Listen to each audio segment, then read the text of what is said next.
Dice el Señor Jesucristo: la paz os dejo, mi paz os doy. Yo no os la doy como el mundo la da. No se turbe vuestro corazón, ni tenga miedo. ¿Decimos amén? Qué legado más hermoso, qué legado más especial el que nos ofrece el Señor aquí. No es una ausencia de problemas o dificultades, sino una paz interior en medio de esos problemas y dificultades, lo que el Señor está ofreciendo acá. Esta es una paz que proviene de estar reconciliados con Dios, porque hemos sido perdonados.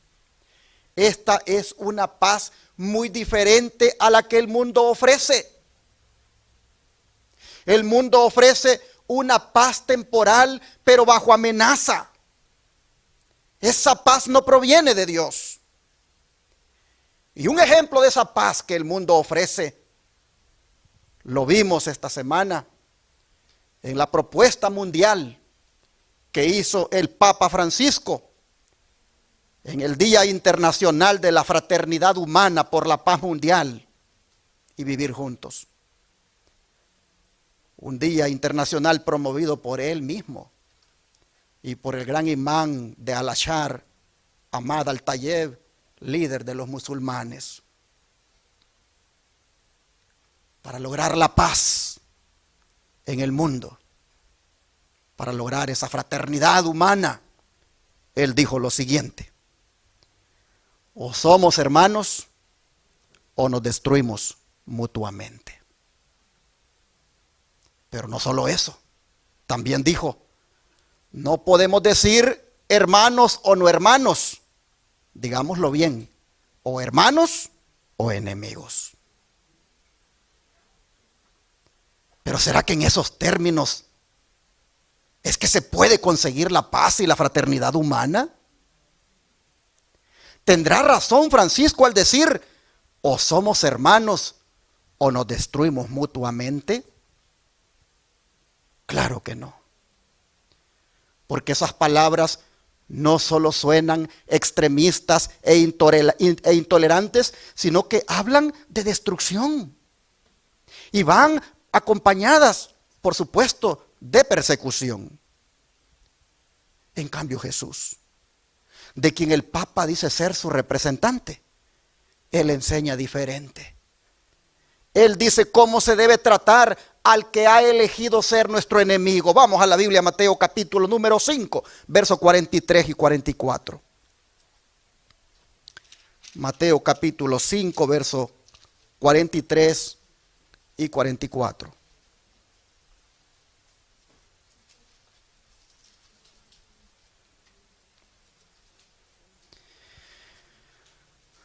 Oísteis que fue dicho: amarás a tu prójimo y aborrecerás a tu enemigo. Pero yo os digo: amad a vuestros enemigos, bendecid a los que os maldicen, haced bien a los que os aborrecen y orad por los que os ultrajan y os persiguen. Qué diferente enseña Jesús a como enseña Francisco. Francisco dice: o somos hermanos o nos destruimos mutuamente. El Señor dice que al que no es tu hermano, que al que ha elegido ser tu enemigo, dice el Señor aquí. Hermanos, dice el Señor que nosotros más bien deberíamos de orar por él. Pues miren lo que dicen los versículos 45 en adelante. Para que seáis hijos. Bueno, voy a leer del 44. Pero yo os digo: amad a vuestros enemigos, bendecid a los que os maldicen, haced bien a los que os aborrecen, y orad por los que os ultrajan y os persiguen, para que seáis hijos de vuestro Padre que está en los cielos, que hace salir su sol sobre malos y buenos, y que hace llover sobre justos e injustos.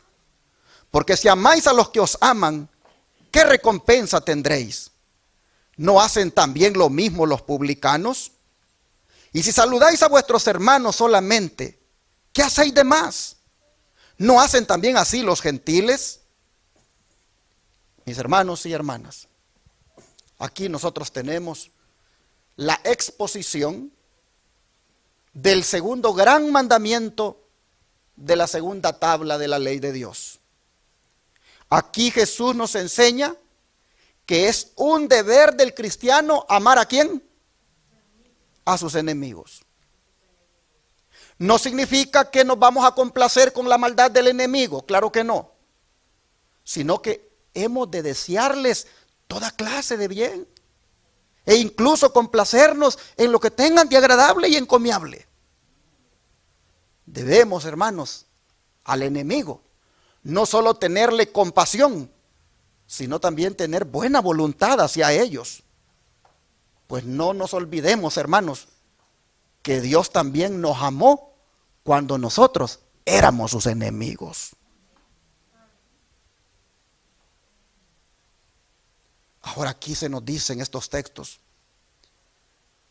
que al enemigo, dice, debemos hablarle bien. Dice, bendecid ¿a quiénes? A los que os maldicen. Y si bendecir, hermanos, es decir bien, cuando les hablemos, debemos, hermanos, contestarles a sus provocaciones con palabras corteses y amistosas, sin responderles a sus ultrajes con ultrajes. En otras palabras, debemos, con la gracia del Señor, tener dulces palabras para los que nos dirigen palabras amargas. Oh, pero dice también que al enemigo hay que hacerle bien. Pues dice, haced bien a los que os aborrecen, dice el texto. Esto, hermanos, es una prueba de amor más que las buenas palabras que uno pueda tener. Aquí, hermanos, lo que nos está diciendo el Señor es que estemos dispuestos a hacerles todo el bien que esté en nuestra mano y alegrarnos de cuanta ocasión Dios nos permita para poder hacerlo. Oh, pero dice que debemos orar por ellos. Orad, dice, por los que os ultrajan y por los que os persigan. Y en esto Él fue un gran ejemplo. Cuando estaba en la cruz, ¿qué dijo por sus enemigos? Perdónalos, Padre, dijo. ¿Por qué? Porque no saben lo que hacen. Oh, mis hermanos, si en alguna ocasión nos ocurre algo parecido, nosotros tenemos la oportunidad de demostrar allí no solamente el precepto de Cristo que nos ha enseñado aquí en su palabra, sino también con nuestro ejemplo, orar por los que nos maltratan. Debemos de pedirle a Dios por ellos, para que Dios los perdone. Debemos de pedirle a Dios que no tengan que sufrir malas consecuencias por el daño que nos han hecho. Y que Él haga de alguna manera que pues tengan paz con nosotros. Hermanos y hermanas, esto es muy diferente a lo que a veces hacemos, ¿no es cierto? A veces nosotros, ni siquiera enemigo es el hermano de la iglesia de nosotros. Un desacuerdo es el que hubo y ya no queremos ni volverlo a ver. Hasta de iglesia nos queremos ir. No toleramos verlo. Mis hermanos, ni enemiga es tu hermana en la iglesia, ni enemigo es tu hermano. Tal vez algo hizo que no te gustó, pero en el corazón lo tienes guardado y ya quisieras que cayera un rayo y lo partiera o la partiera. Y no es ni tu enemigo, es un desacuerdo nada más. Y fuera tu enemigo. Imagínate. ¿Cuánto, hermanos, necesitamos entender el precepto del Señor? Cuando dice, amad a vuestros enemigos. Ora por él. Deséale el bien. Y hazle el bien. Hermanos, hacerle el bien al enemigo, eso es negarse a uno mismo, hermanos. Eso es negarse a uno mismo. Miren, vean Romanos capítulo 12, verso 20, lo que dice el Señor acá.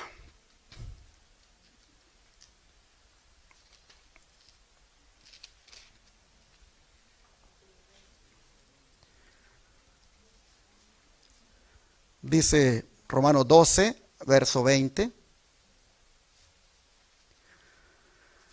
Así que si tu enemigo tuviere hambre, ¿qué vas a hacer, hermano? Dale de comer. Y si tuviere sed, ¿qué vas a hacer? Dale de beber. Pues haciendo esto, ascuas de fuego amontonarás sobre su cabeza. Otras Biblias dicen carbones encendidos amontonarás sobre su cabeza. Pero esa expresión lo que da a entender es fuego de arrepentimiento y pesar por el pecado. Es lo que vas a provocar en él cuando tú le hagas el bien a tu enemigo. Hablando, hermanos, de esto de amar al enemigo, mire el don profético lo que nos dice. Los principios de bondad, misericordia y amor, enseñados y puestos en práctica por nuestro Salvador, son fiel trasunto de la voluntad y del carácter de Dios. ¿Qué quiere decir esto? Que cuando Cristo dijo amad a vuestros enemigos, ahí Él estaba reflejando el carácter de su Padre. Dice, Cristo declaró que no enseñaba nada que no hubiera recibido de su Padre. Los principios del gobierno divino se armonizan perfectamente con el precepto del Salvador, amad a vuestros enemigos. Dios ejecuta su justicia sobre los malos para el bien del universo y hasta para el bien de aquellos sobre quienes recaen sus juicios. Él quisiera hacerlos felices. ¿A quiénes? A los malos. Si pudiera hacerlo de acuerdo con las leyes de su gobierno y la justicia de su carácter. Extiende hasta ellos las manifestaciones de su amor. Les concede el conocimiento de su ley y los persigue con las ofertas de su misericordia. Pero ellos desprecian su amor, invalidan su ley y rechazan su misericordia. Conflicto de los siglos, página 530. Pero noten, dice que Dios quisiera hacer felices a los malos si pudiera hacerlo de acuerdo con las leyes de su gobierno, pero ellos rechazan eso. Y sin embargo, cuando les pone el sol, ¿para quién se los pone allí? Para buenos y para malos. Cuando les pone el aire, ¿para quiénes se los pone? Para buenos y para malos. Para los que son sus hijos y para los que son sus enemigos. Mis hermanos, el que es enemigo de Dios rechaza el amor de Dios porque quiere, no porque el Señor lo ama grandemente. El Señor, de verdad, toda la raza humana, hermanos, es objeto del amor de Dios. ¿Acaso no dice de tal manera, dice qué cosa? Amó Dios al mundo, que dio a su Hijo unigénito, para que todos los que crean en Él no se pierdan, sino que tengan vida eterna. Mis hermanos.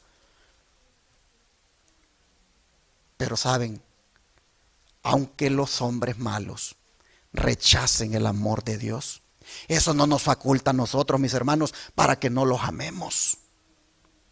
Antes bien, nosotros debemos mostrarles a ellos el carácter de Cristo. Vean esta declaración. Si representáramos el carácter de Cristo al obedecer este requerimiento, o sea, de amar a vuestros enemigos, habría un cambio mayor, dicen los obradores de maldad.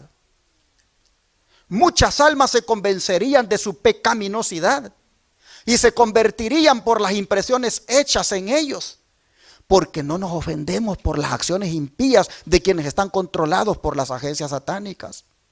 Debemos obrar en forma decidida y con oración del lado del Señor. En todos los asuntos que provoquen al alma, debemos resistir al mal y negarnos a abusar del malhechor. Ministerio Médico, página 335. Así que, hermanos, hagamos la siguiente decisión que aparece en la siguiente declaración inspirada. Representemos diariamente el gran amor de Cristo, amando a nuestros enemigos como Cristo los amó. Hermano, hermana, revisa. ¿Hay alguien con el cual tú sientes que tienes algo? ¿Hay algo que tú tienes guardado ahí contra cierta persona? Hermano, hermana, dile al Señor, quítamelo y dame amor por ese hermano, por esa hermana, o por ese vecino, o por ese compañero de trabajo. Yo no puedo estar sintiendo esto en mi corazón contra él. Me ha maltratado, sí. Habló mal de mí, sí. Ha hecho cosas que no me gustan, sí. Pero Padre, que yo no lo odie, que yo no sienta nada contra él. Esa debe ser una oración que debemos hacer, hermanos. Dice que debemos eso, hacerlo para revelar de esa forma, dice, el carácter del Señor. Si lo hacemos, dice, si reveláramos de esa forma la gracia de Cristo, se quebrantarían fuertes sentimientos de odio y en muchos corazones surgiría el amor genuino.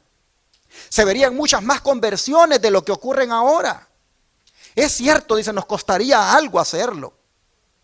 Si los ministros que predican la palabra y los que ocupan puestos prominentes en la obra médica misionera consideraran como su deber especial practicar las enseñanzas de la palabra en su vida diaria, colocándose bajo la disciplina de los requerimientos de Cristo y trabajando bajo su autoridad, su conducta consecuente guiaría a muchos a liberarse del servicio satánico y a ocupar su lugar bajo el estandarte teñido de sangre del príncipe Emmanuel. Ministerio Médico, página 336. En otras palabras, hermanos, la actitud de nosotros diferente a la de aquel que no nos quiere, diferente a la de aquel que ha hablado mal de nosotros, o diferente a la de aquel que nos desea el mal, la actitud de nosotros hacia él va a repercutir en una conversión de esa persona. Porque esa persona va a ver que la están tratando de una manera diferente a como él trata. Así que noten ustedes, muy diferente enseña Jesús a lo que enseña Francisco, para lograr la paz universal. O somos hermanos o nos destruimos mutuamente. O somos hermanos o somos enemigos. No, así no enseña Jesús. Pero volviendo al discurso que él dio para alcanzar la fraternidad humana, me llamó la atención esto que dijo. Somos hermanos y respetando nuestras tradiciones diferentes, hay que construir esta fraternidad, no negociándola. Fraternidad quiere decir firmeza en las propias convicciones. Porque no hay verdadera fraternidad si se negocian las propias convicciones. Noten cómo habla. Interesante. En la fraternidad que él promueve, las convicciones no se negocian, dice. Por eso es que él deja bien en claro en sus encíclicas. Una de sus convicciones que tiene, como es la del domingo. Y él pone en esas encíclicas que el domingo es el día que puede ayudar a alcanzar esa fraternidad con los demás. Pues dice que el domingo sana las relaciones con los demás y con el mundo. Es decir, él dice, el domingo produce fraternidad. Se los pongo aquí en la encíclica Laudato Si. Miren ustedes cómo él habla acá. El domingo, dice, así como el sábado judío, se ofrece como día de la sanación de las relaciones del ser humano con Dios, consigo mismo, con los demás y con el mundo. Noten, fraternidad entre hermanos, fraternidad con los demás, bonitas relaciones con otros. Dice que el domingo se ofrece para eso. Y luego dice, la ley del descanso semanal imponía abstenerse del trabajo el séptimo día. El descanso es una ampliación de la mirada que permite volver a reconocer los derechos de los demás. Noten, fraternidad. Reconocer los derechos de los demás. Así dice el día de descanso, cuyo centro es la Eucaristía, o sea, la misa, el domingo. Derrama su luz, dice, sobre la semana entera y nos motiva a incorporar el cuidado de la naturaleza y de los pobres. ¿Qué les parece? ¿Ven por qué él dice que las convicciones en esta fraternidad humana no se negocian? Porque la creencia del domingo, que es una convicción bien arraigada que él tiene a lo largo de la historia y sobre sus seguidores, oh hermanos, esa convicción religiosa sobre el domingo, dice él, ayuda para alcanzar la fraternidad. Bien dijo la sierva del Señor, Roma nunca cambia. Puede proponerte que entres en una fraternidad humana, universal, para tener paz, pero al mismo tiempo te dice, aquí está el día que te va a ayudar para eso. Roma nunca cambia. Pero ¿qué dice la Biblia, hermanos? En cuanto al día que de verdad sana las relaciones entre los seres humanos y con Dios. ¿Qué dice la Biblia? Vamos a ver ese día. Vamos a Isaías capítulo 56, versículo 2. Isaías 56, versículo 2. Dice la Escritura: bienaventurado el hombre que hace esto. ¿Qué significa la palabra bienaventurado, hermanos? Feliz, ¿verdad? Dichoso. Entonces, ¿quiénes son los hombres felices? Los que hacen esto, dice. Y también los hijos de los hombres que lo abrazan. ¿Qué cosa? Que guardan el día sábado para no profanarlo y que guardan su mano de hacer todo mal. ¿Cuál es el día, dice la Escritura, que te hace feliz si tú lo escoges como el día de guardar, como el día de descanso? ¿Cuál es el día que te hace feliz, hermano? El sábado. Ahora mira lo que dice los versículos 4 al 7. Porque así dijo Jehová a los eunucos que guarden mis días de sábado y escojan lo que yo quiero y abracen mi pacto. Yo les daré lugar en mi casa y dentro de mis muros, y nombre mejor que el de hijos e hijas, nombre perpetuo les daré que nunca perecerá. Y a los hijos de los extranjeros que sigan a Jehová para servirle y que amen el nombre de Jehová para ser sus siervos. A todos los que guarden el día sábado para no profanarlo y abracen mi pacto, yo los llevaré a mi santo monte y los recrearé en mi casa de oración. Sus holocaustos y sus sacrificios serán aceptos sobre mi altar, porque mi casa será llamada casa de oración para todos los pueblos. Pero miren ustedes, lo que ofrece el Señor a los que guardan el sábado, a los que abrazan este día, dice, es decir, que aman este día, que lo hacen su día especial para no profanarlo. Noten ustedes, el Señor lo que les promete: preservarles primeramente su nombre. Luego también dice llevarlos a su santo monte. Y aquí, hermanos, hay una amonestación para todos aquellos pastores evangélicos que le dicen a la gente de que el sábado era para los judíos. Vean con atención, lo voy a leer otra vez. Dice, voy a leer el 5. Yo les daré lugar en mi casa y dentro de mis muros, y nombre mejor que el de hijos e hijas, nombre perpetuo les daré que nunca perecerá. Y ponga atención al verso 6. Y a los hijos de los extranjeros. ¿Quiénes son los hijos de los extranjeros? Son los gentiles, no son los judíos.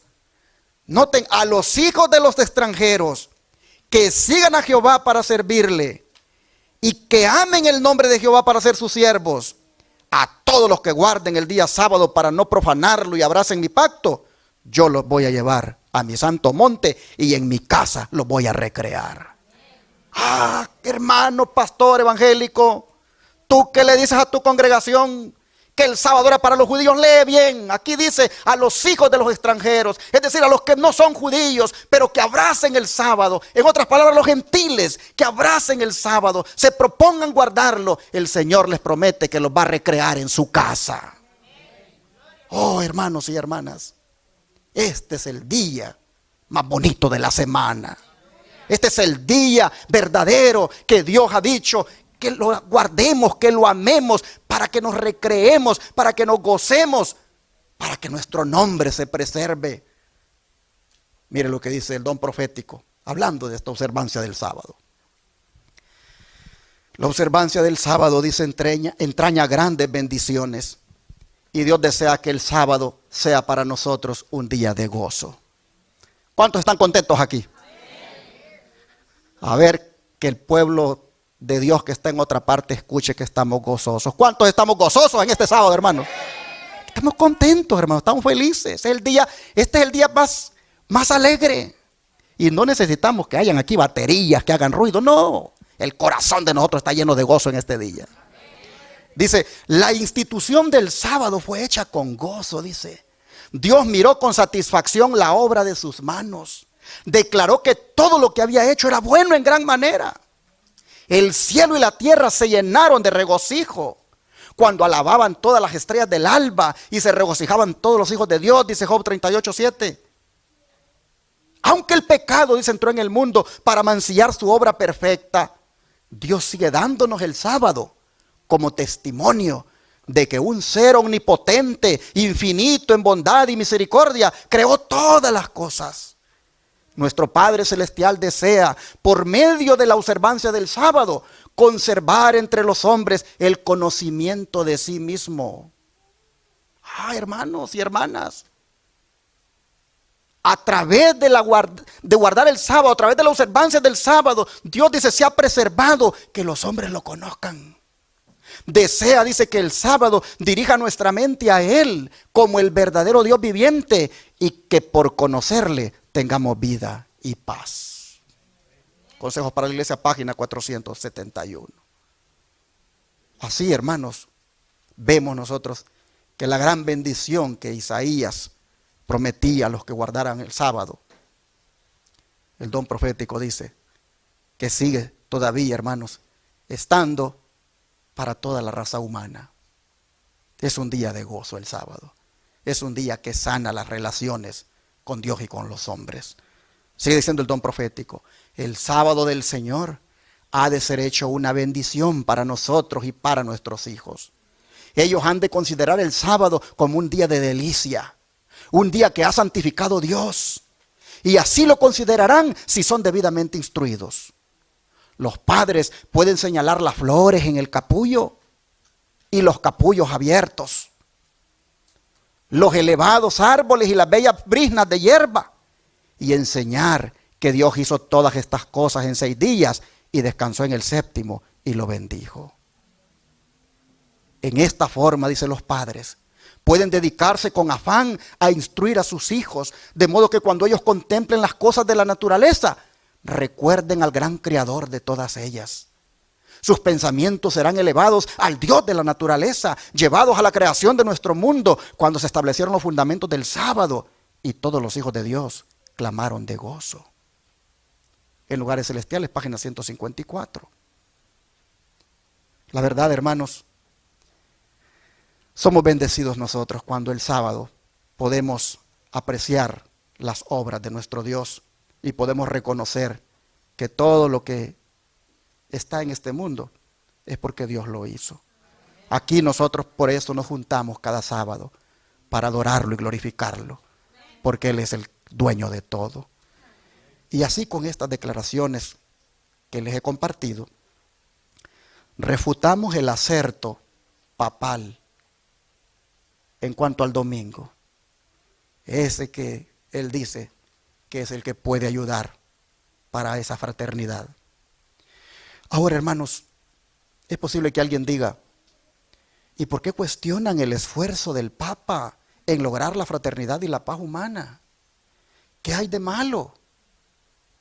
Oh, mis hermanos, no habría nada de malo si la ley de Dios no fuera puesta a un lado, como se ha mostrado que lo está haciendo. Al ignorar la primera tabla del decálogo, introduciendo el falso día de reposo como es el domingo, en contraposición al verdadero como es el sábado, y que se encuentra en el 4º mandamiento de la primera tabla del decálogo.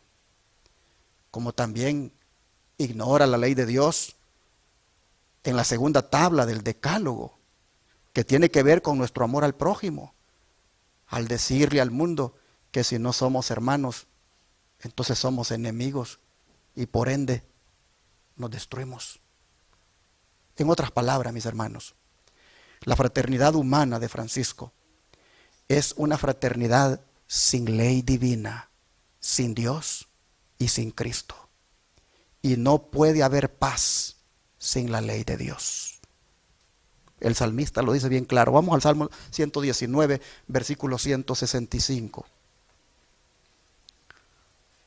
Salmo 119, versículo 165.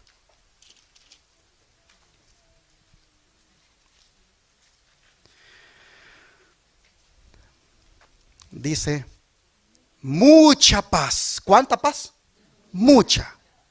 mucha paz tienen quienes, los que aman tu ley, y no hay para ellos tropiezo. ¿Cómo podemos, hermanos, apoyar las propuestas de una paz universal ignorando la ley de Dios, cuando la palabra del Señor dice que mucha paz tienen los que aman tu ley? Oh, mis hermanos, si se promueve paz y fraternidad fuera de la ley de Dios, eso no es otra cosa, hermanos, eso que los filósofos llaman humanismo antropocéntrico, que es prácticamente centrar todo en el hombre, pero dejando a Dios a un lado.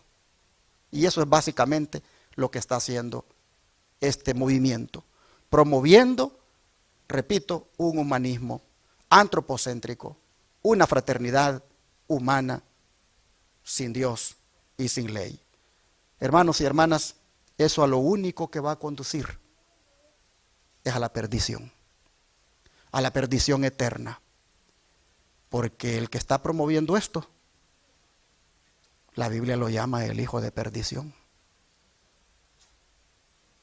Bien fuerte, pero así lo llama la Biblia. Vamos a leerlo. 2 Tesalonicenses, capítulo 2, versículos 3 y 4.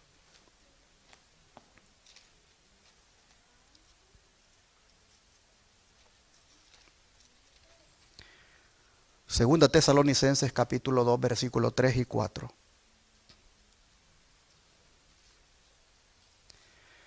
Dice: nadie os engañe en ninguna manera, porque no vendrá sin que antes venga la apostasía y se manifieste el hombre de pecado, el hijo de ¿qué, hermanos? De perdición, el cual se opone y se levanta contra todo lo que se llama Dios o es objeto de culto, tanto que se siente en el templo de Dios como Dios, haciéndose pasar por Dios. Nosotros vemos aquí que es llamado hijo de perdición, hombre de pecado, este personaje que promueve hoy paz y fraternidad sin ley de Dios, sino en los términos que ellos como hombres proponen. Esa es la paz que el mundo ofrece. Cristo dijo: yo les doy una paz diferente, una paz no como el mundo la da. Yo les doy una paz, dice, que brota del interior. Me recuerdo en mi país, cuando estaba la guerra, nosotros ya estábamos cansados de tantos muertos todos los días.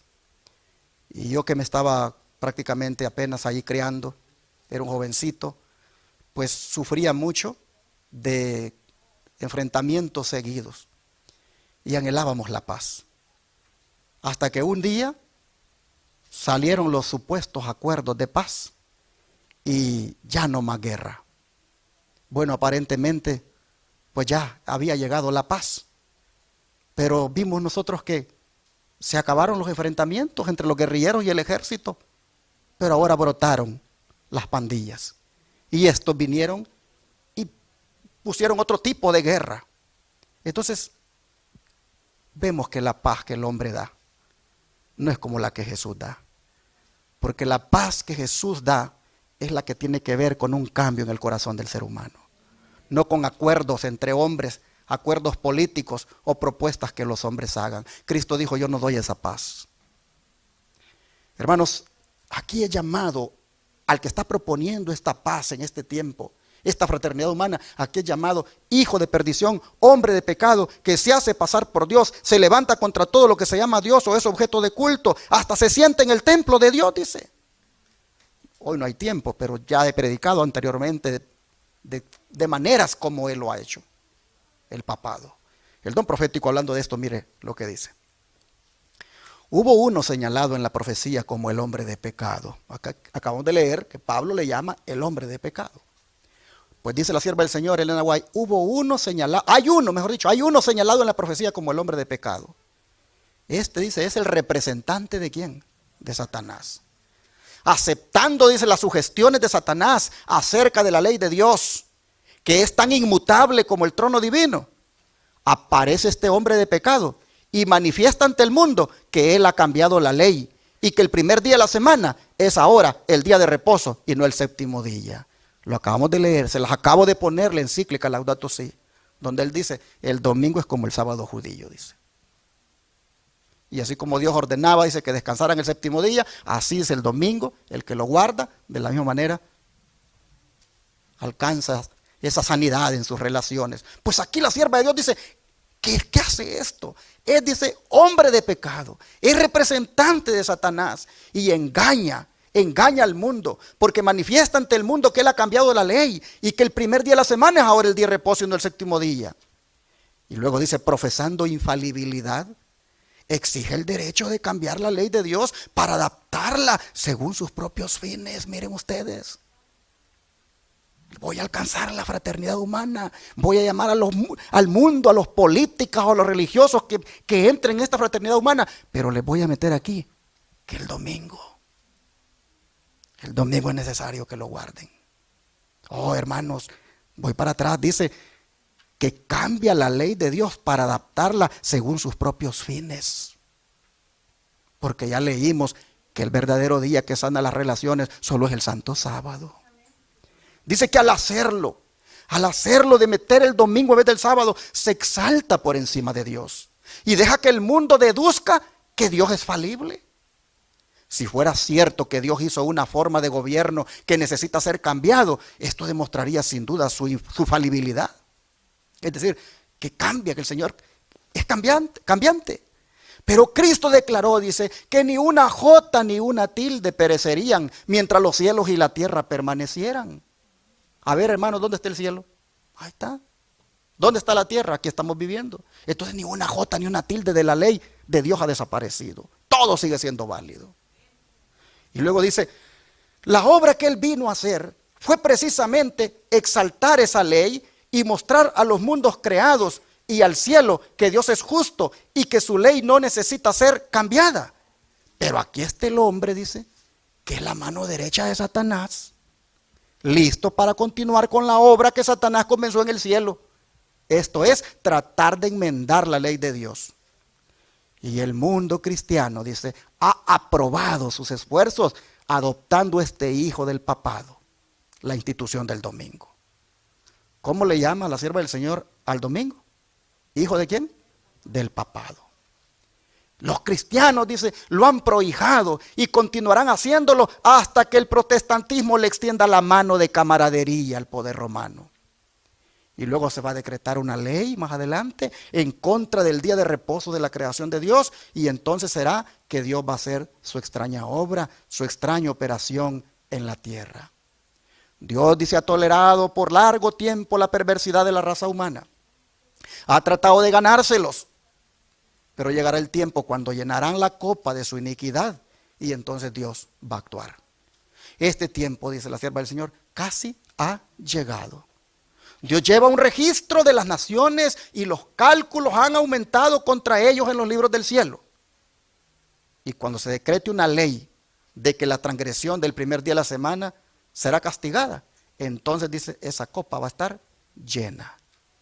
Río Angera, 93-1886. En otras palabras, cuando se imponga la ley dominical, es decir, por decreto legislativo, que todos tenemos que guardar el domingo, ahí se habrá llenado la copa de iniquidad.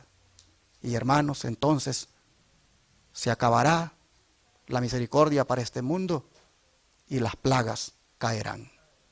Por eso es importante que nosotros, y usted, amable televidente, radioyente, que todavía está allí con dudas si es el sábado o es el domingo, es importante que usted sepa quién está detrás del domingo y quién ha estado todo el tiempo.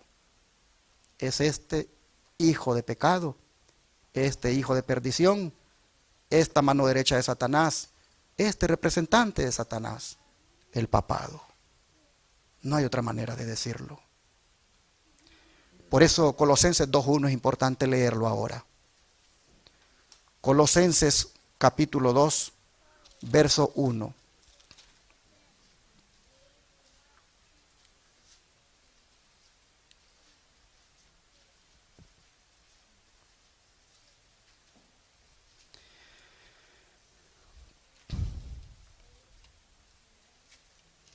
Dice, el 8, perdón.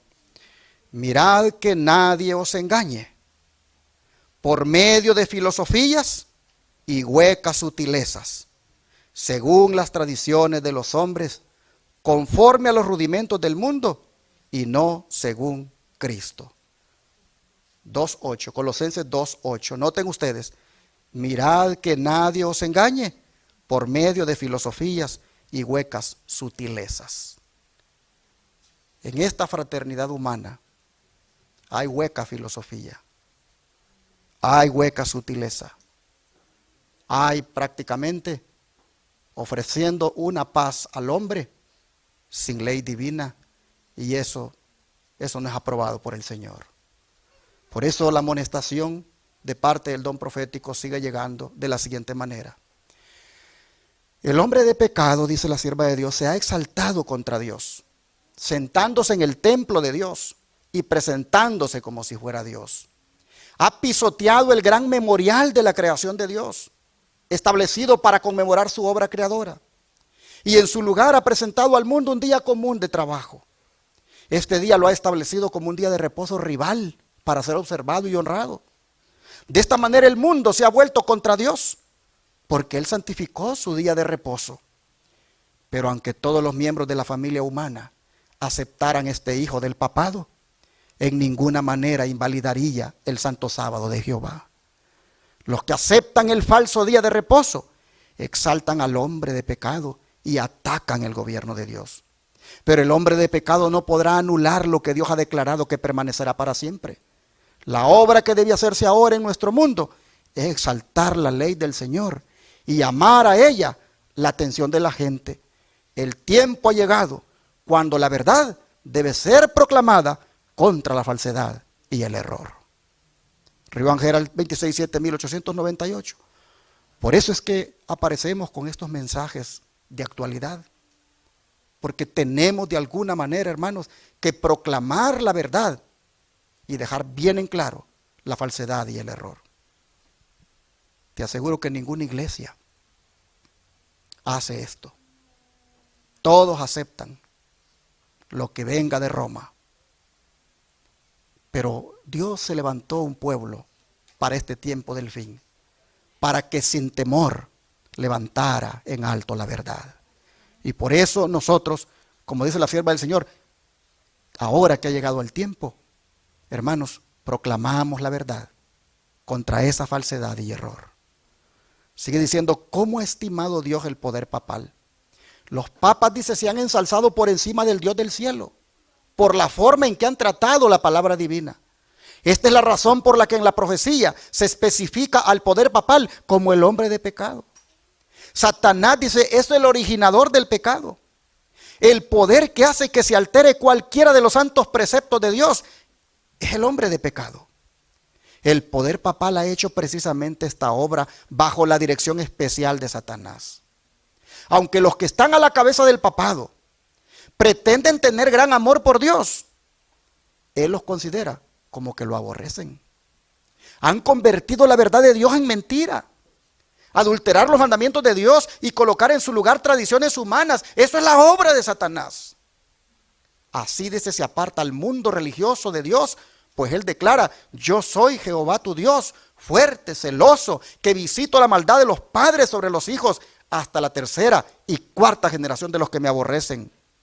Y Dios dice, va a cumplir esta palabra. Manuscrito 126 del año 1901.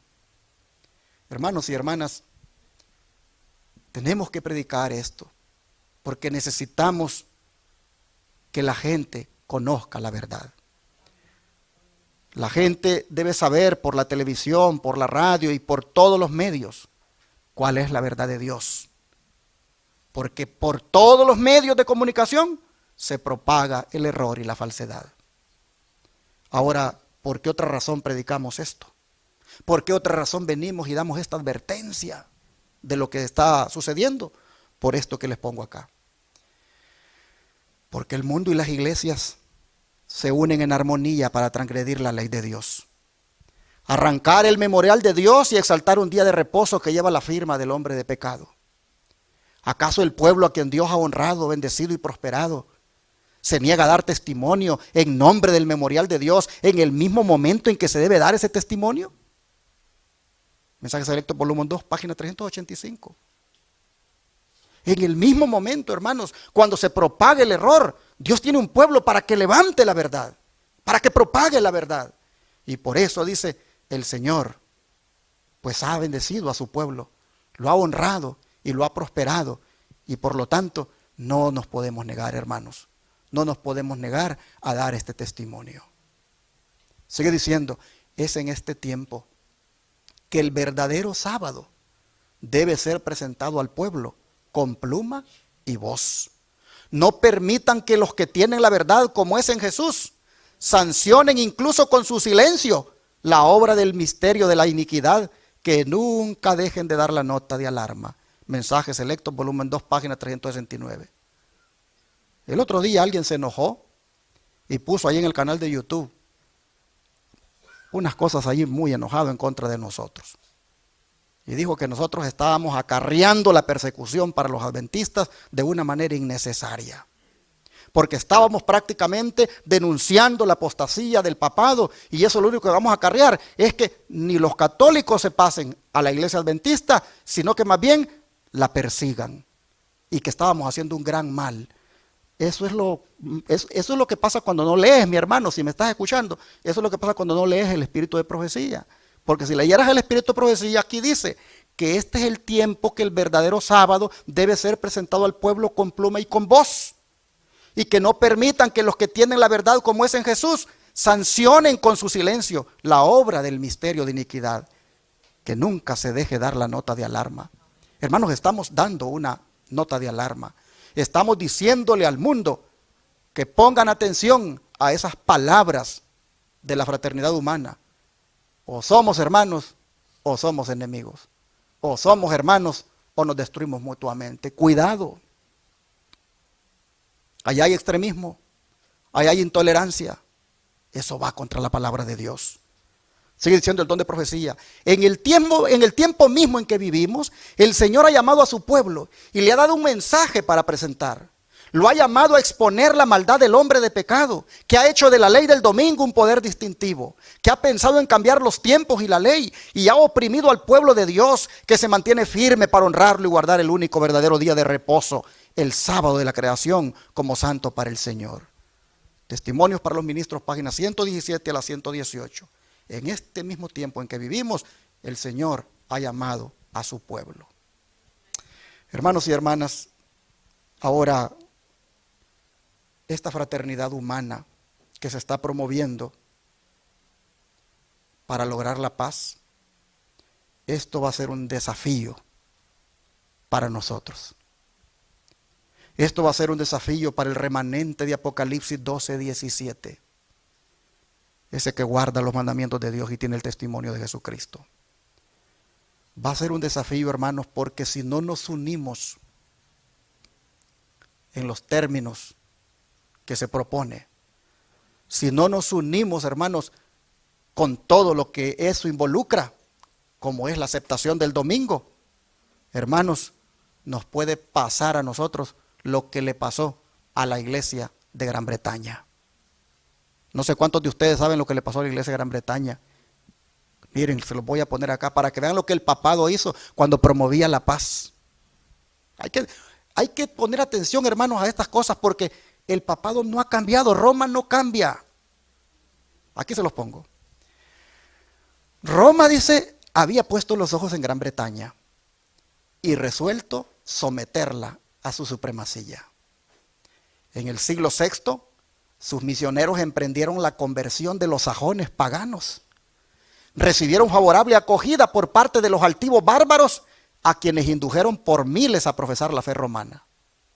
A medida que progresaba la obra, los jefes papales y sus secuaces tuvieron encuentros con los cristianos primitivos. Se vio entonces un contraste muy notable. Eran estos cristianos primitivos sencillos y humildes, cuyo carácter y cuyas doctrinas y costumbres se ajustaban a las escrituras. Mientras que los discípulos de Roma ponían de manifiesto la superstición, la arrogancia y la pompa del papado. El emisario de Roma exigió de estas iglesias cristianas que reconocieran la supremacía del soberano pontífice. Los habitantes de Gran Bretaña respondieron humildemente que ellos deseaban amar a todo el mundo, pero que el Papa no tenía derecho de supremacía en la iglesia. Noten, ellos deseaban amar a todo el mundo, ellos deseaban en la fraternidad humana, ellos deseaban tener paz con todo el mundo, pero no tenía el Papa derecho a la supremacía en la iglesia, se los decía claro. Y que ellos dijeron, no podían rendirle más que la sumisión que era debida a cualquier discípulo de Cristo. Y varias tentativas, dice, se hicieron para conseguir que se sometieran a Roma. Pero esos humildes cristianos, espantados del orgullo que ostentaban los emisarios papales, respondieron con firmeza que ellos no reconocían a otro jefe que a Cristo. Entonces, dice, se reveló el verdadero espíritu del papado. Y el enviado católico romano les dijo, si no recibís a los hermanos que os traen la paz, entonces recibiréis a los enemigos que os traerán la guerra. Si no os unís con nosotros para mostrar a los sajones el camino de vida, recibiréis de ellos el golpe de muerte. ¿Cómo se parece esto a lo que dice el Papa ahora? O somos hermanos o nos destruimos mutuamente. O somos hermanos o somos enemigos. Roma no cambia. Voy para atrás porque eso está en rojo. Dice, entonces se reveló el verdadero espíritu del papado. El enviado católico romano les dijo, si no recibís a los hermanos que os traen paz, recibiréis a los enemigos que os traerán la guerra. Si no os unís con nosotros para mostrar a los sajones el camino de vida, recibiréis de ellos el golpe de muerte. Así habla Roma. Y dice la sierva del Señor, estoy leyendo el conflicto de los siglos, página 61, y no fueron vanas, dice, esas amenazas. La guerra, la intriga y el engaño se emplearon contra estos testigos que sostenían una fe bíblica, hasta que las iglesias de la primitiva Inglaterra fueron destruidas u obligadas a someterse a la autoridad del Papa. Así que, hermanos, lo que está en camino es persecución. Lo que está en camino es intolerancia. Lo que está en camino, hermanos, es guerra. Es un hostigamiento para los que no se sometan a este plan. Miren ustedes, al oír a Francisco decir, no podemos decir o hermanos o no hermanos, digámoslo bien, o hermanos o enemigos, lo que se avecina en el futuro, hermanos, para el pueblo de Dios es persecución. Pero ya Jesús nos lo dijo, ¿verdad? Vamos a Lucas 21, verso 12.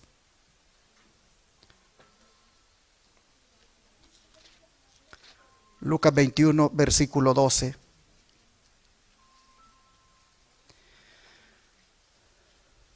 Dice, pero antes de todas estas cosas, os echarán mano y os perseguirán.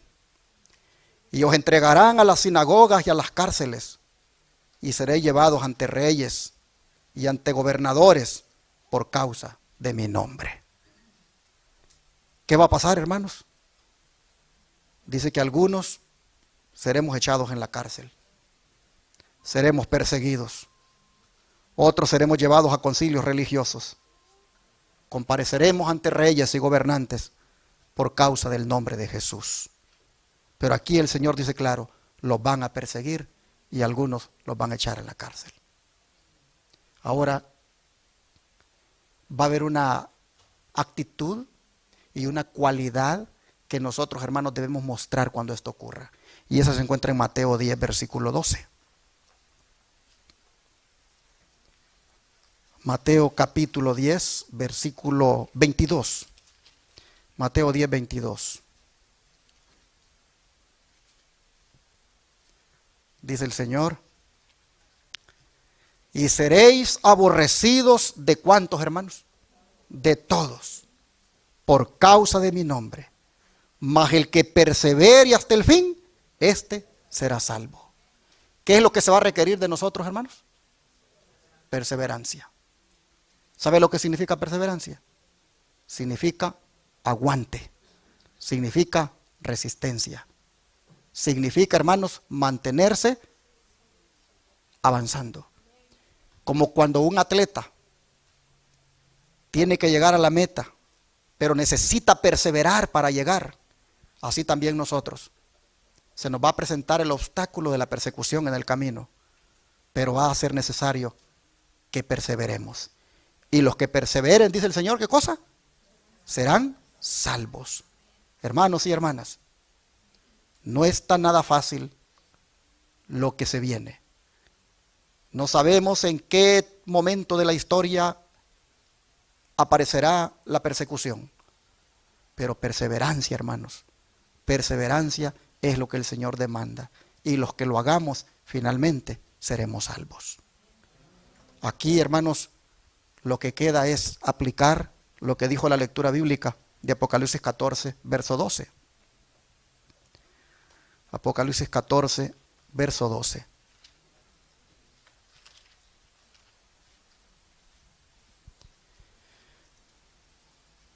Aquí está, ¿qué cosa?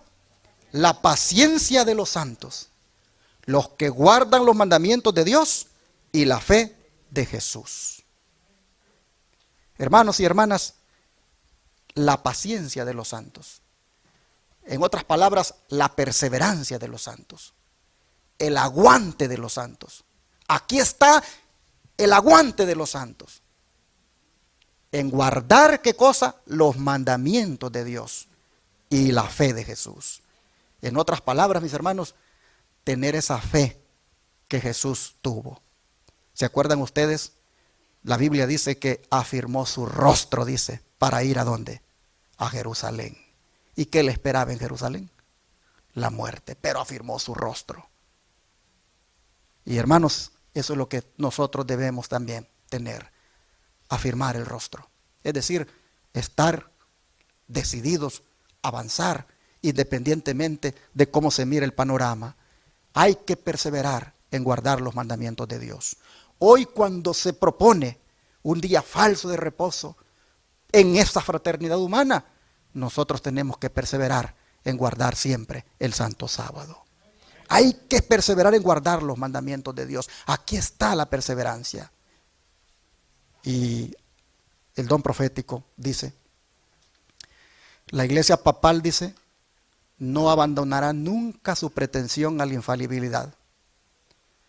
Todo lo que ha hecho al perseguir a los que rechazan sus dogmas, lo da por santo y bueno. ¿Y quién asegura que no volverá a las andadas siempre que se le presente la oportunidad? Deróguense las medidas restrictivas impuestas en la actualidad por los gobiernos civiles y déjesele a Roma que recupere su antiguo poder y se verán resucitar en el acto su tiranía y sus persecuciones.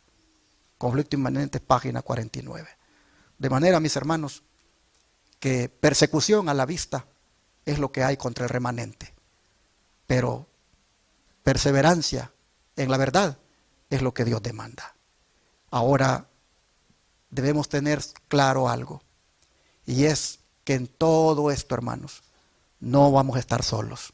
Dios va a estar con nosotros. Mire lo que dice Romanos 8, y con esto termino. Romanos 8, versículo 35 en adelante.